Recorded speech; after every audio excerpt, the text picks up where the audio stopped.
যে সময় আমি স্কুলটা জানলাম আমান স্যারের কাছ থেকে, ওই সময় তো মানে আমার তো বিশ্বাসই হচ্ছিল না প্রথমে। পরে স্যার আমাকে স্ক্রিনশট দেন হোয়াটসঅ্যাপে, ওই স্ক্রিনশটটা দেখে পরে বিশ্বাস হয় যে এটা আসলে আমি, আমার স্কোর। ঝড়ো অফারে ভর্তি হলেই পাচ্ছেন আকর্ষণীয় ফ্যান একদম ফ্রি। ডিটারমাইন্ড থাকলে যে কোনো কিছু করা সম্ভব, তার বাস্তব প্রমাণ আব্দুল মুবিন স্যার। আইএলটিএস 7.5 পাওয়া এটা স্বপ্নের বিষয়। তাহলে চলুন আমরা স্যারের কাছ থেকে স্যারের পরিচয় শুনে নেই। প্রথমে স্যারের পরিচয়টা যদি বলতেন। আমার নাম আব্দুল মুবিন, আর আমার বাসা বটেশ্বরে, আর আমি লাস্ট ইয়ার এইচএসসি দিছি, এইচএসসি 25 ব্যাচ। আর আমার এক্সাম ছিল 5 এপ্রিলে। এক্সামের পরের দিন আমার স্কোর আসে 7.5। তো আইএলটিএস এর প্রস্তুতি কিভাবে শুরু হলো? আপনার একান্ত সিদ্ধান্ত নাকি পরিবারের সিদ্ধান্ত? ফার্স্ট অফ অল আমি দেখতাম যে অনেক আমার বড় ভাইয়া তারা আইএলটিএস দিয়ে অ্যাব্রোডে চলে যাচ্ছে, সো ওইখান থেকেই আমার ইন্সপিরেশন। এইচএসসি পড়া আমার প্যারেন্টসকে জানাই যে আমার যে আইএলটিএস আগ্রহ, তারাও কনভিন্স হয়ে যান। তারপর ভর্তি হই হেক্সাসে 3 মাসের কোর্স করার জন্য। এখান থেকেই আমার আইএলটিএস জার্নি শুরু। আইএলটিএস তো 4টা মডিউলের মধ্যে সবথেকে বেশি টাফ মডিউল হচ্ছে রিডিং মডিউল। আপনি তো রিডিং মডিউলে 8 এবং লিসেনিং 8.5, এটা কিভাবে সম্ভব হলো? লিসেনিং স্কিল এটা আমার আগে থেকেই ছিল, লাইক এখানে আমার এত বেশি প্র্যাকটিস করা লাগতো না। আর রিডিং এর আমার মেইন স্ট্রাগলিং পয়েন্ট ছিল যে আমার টাইমের ভিতরে হতো না। পার্ট 3 শেষ করতে আমার প্রায় 30 মিনিটস লেগে যেত, সো ওভারঅল আমার 1 ঘন্টায় হতো না। পরে তো ওইটা অনেক মানে প্র্যাকটিস করছি, ডেইলি একটা করে রিডিং মডিউল দিতাম বাসায় বসে। তারপর আস্তে আস্তে আমার ওইটাতে দেখি ভালো হয়ে। প্র্যাকটিসের মাধ্যমে আপনি আয়ত্ত করে ফেলছেন। তো মেইন এক্সামের আগে তো অবশ্যই মক টেস্ট দিয়েছেন, মকের রেজাল্ট কত আসতো? আমি 2টা মক দিছি মিলি। প্রথম মকে আমার 6 আসছিল, পরে আরো কয়েকদিন পরে আরেকটা মক দিলাম, পরে ওইটাতে 7 আসছিল। আর 3 নম্বর তো ফাইনাল এক্সাম 7.5। আইএলটিএস তো এডমিশন নেওয়া একান্ত আপনার নিজস্ব উদ্যোগ ছিল বা তার একান্ত প্রচেষ্টা ছিল। তো স্কোর 7.5 পাওয়ার পর আপনার অনুভূতি কেমন ছিল আর আপনার পরিবারের অনুভূতি কেমন ছিল?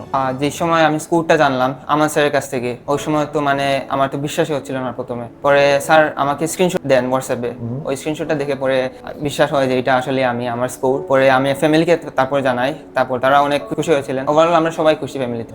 যেহেতু আইএলটিএস দিচ্ছেন, এখন তো অবশ্যই বাইরে যাওয়ার প্ল্যান। কোন দেশে যাচ্ছেন? আমার তো মেইন স্বপ্ন হচ্ছে অস্ট্রেলিয়াতে, কারণ দেখ আমার অনেক ফ্রেন্ডরা ওইখানে, ওইটাই আমার মেইন টার্গেট। আপনার এই জার্নি শুরু করার জন্য হেক্সাস মেরিট কেন বেছে নিলেন? গিয়ে আমি দেখলাম যে আমার একজন বড় ভাইয়া, ওনার নাম হচ্ছে আজিজ, সো উনি এখান থেকে কোর্স করে ওইখান থেকে 8 পাইছিলেন, সো ওইটাই বেস্ট হবে আমার জন্য। তো ওভারঅল আমাদের হেক্সাস মেজরটিলার এনভায়রনমেন্ট কেমন ছিল, আপনার কেমন লাগছে? টিচার্সরা অনেক ফ্রেন্ডলি, লাইক তারা হেল্পফুল, অনেক সব মিলে অনেক ভালো এনভায়রনমেন্ট এক্সাস মেডিটেশন। আরেকটা বিষয় হচ্ছে আপনি তো মক টেস্ট দিচ্ছেন 2টা আমাদের এক্সাম ভেন্যুতেই, যে জায়গায় মক টেস্ট একই জায়গায় মেইন এক্সাম, এই বিষয়টা কেমন ছিল? মকের জন্য আমি অনেক মেইন এক্সামে অনেক কমফোর্টেবল ছিলাম। যদি এই মকটা না দিতাম তাহলে মানে মেইন এক্সামে অনেক ভয় থাকতো, হেজিটেশন থাকতো।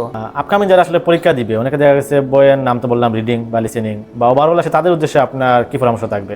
তাদের উদ্দেশ্যে আমার কথা যে মানে ডিটারমিন্ড থাকতে, if you are determined enough you will like reach your score what you are dreaming of, give up না করার জন্য ওইটাই সাজেশন। মুবিন স্যার, ক্যামেরার সামনে তাকায় নার্ভাস নাকি মেইন স্পিকিং টেস্টের সময় নার্ভাস ছিলেন? আমার তো এখন ক্যামেরার সামনেই বেশি নার্ভাস লাগতেছে, মানে স্পিকিং এর সময় আমার এত নার্ভাস ছিলাম না, লাইক ওইটা তো জাস্ট ক্যাজুয়ালি যেমন দিয়ে আসছি, আর এত বেশি লাগছিল না। আমরা শুনলাম আরেকটি সফলতার গল্প।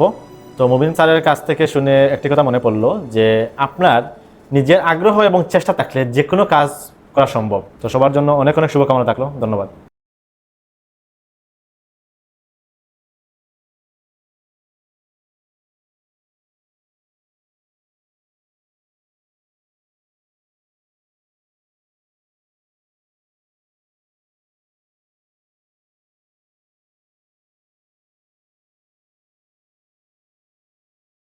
হেক্সাস মেজরটিলায় বৈশাখী ঝড়ো অফারে ভর্তি চলছে। যে কোনো কোর্সে ভর্তি হলেই পাচ্ছেন একটি আকর্ষণীয় পোর্টেবল ফ্যান একদম ফ্রি। মিস করতে না চাইলে এখনই চলে আসুন। এই অফারটি চলবে আগামী 30 এপ্রিল পর্যন্ত। মিস করতে না চাইলে এখনই চলে আসুন হেক্সাস মেজরটিলায়।